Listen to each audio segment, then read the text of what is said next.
Are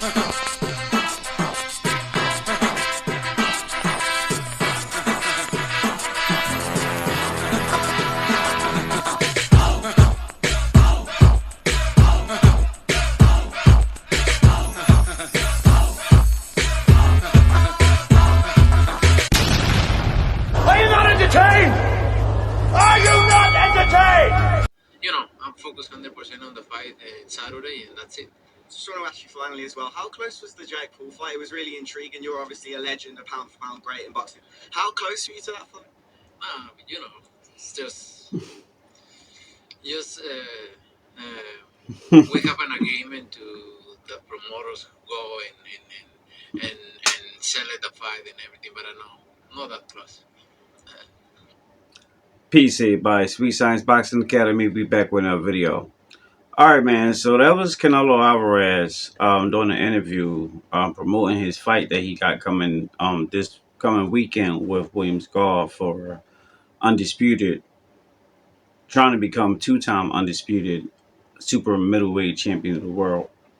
And they were asking him about the Jake Paul fight because if y'all remember, just about like a month and a half ago, 2 months ago now, the big talk of the town in boxing was Jake Paul versus Canelo Alvarez. That people were saying that the fight was set, signed, and delivered.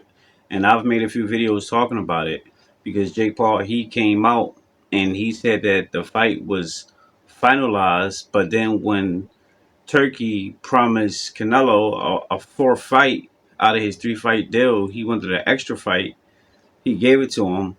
Then Canelo, he didn't take the Jake Paul fight. He went, fighting, William Scar now, and then Terrence Crawford, and so forth and so on.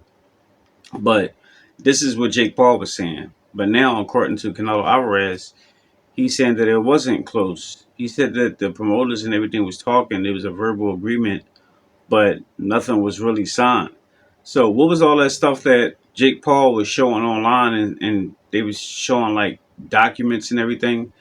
This makes me believe, was any of that stuff real or not? I'm not 100% sure. Or is Canelo capping right now?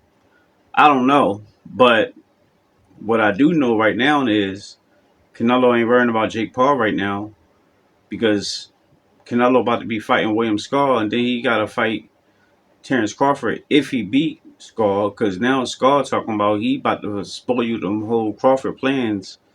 He's saying in the interview that Scar, that is, he's saying that everybody talking about Terrence Crawford and Canelo, like I ain't standing right here. I'm paraphrasing, but that's basically what Scar was saying. So Scar, he ain't taking it lightly. So he undefeated as well. So he like, all right, I'm about to show Canelo something. So now I'm intrigued about this fight with Scar and Canelo, because Scar might actually show up and show out in this fight. And a lot of people counting Scar out, including myself. But y'all know sometimes these underdogs they put on good performances. Look at when Jeff Horn fought Manny Pacquiao. Look at when Cameron fought Boots twice. Look at when Emmanuel Augustus fought Floyd Mayweather. Shoot, you can even go with Madrimov and Terrence Crawford, or even Kyle Velasquez and Terrence Crawford. Not a lot of people thought that those fights was going to be close, but those end up being entertaining fights. So I'm not saying that Scar going to beat Canelo, but Scar might, try to do his damnedest to beat Canelo. So this might end up being for a real good fight.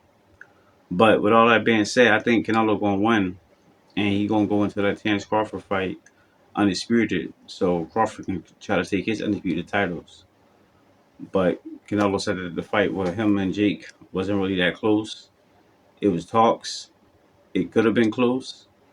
But since Turkey, he put an extra nugget on top, he took that route, the real boxing route, and not worry about them spectacles. So I guess Jake just going to have to worry about Tank Davis now after that Lamar Roach fight.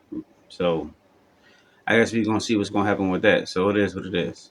But that's all I got for now, guys. Let me know what y'all think. Drop your comments down below. Make sure you like to like, subscribe, hit the bell. I'll see you on the next one. Peace.